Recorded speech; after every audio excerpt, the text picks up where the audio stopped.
感觉有点拨不过来了呢。啊，这个饼有点小了。老板来份熏肉大饼，有的全给我加一份吧，小番茄。全加一下。对。葱香菜你要吗？都要，全要。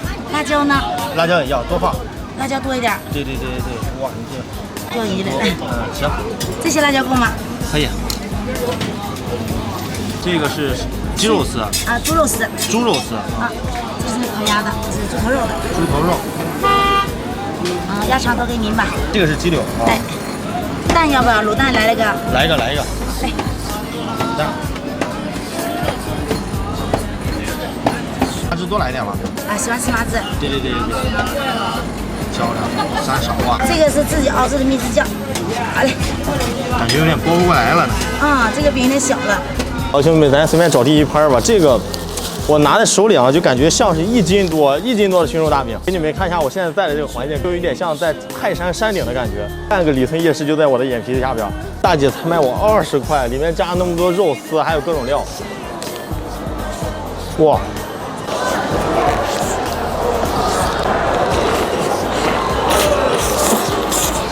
这口下去超满足了，好不好？因为里面本身就加了好多的麻酱，好多的配料。就这次来有点可惜了，少加一个猪耳朵。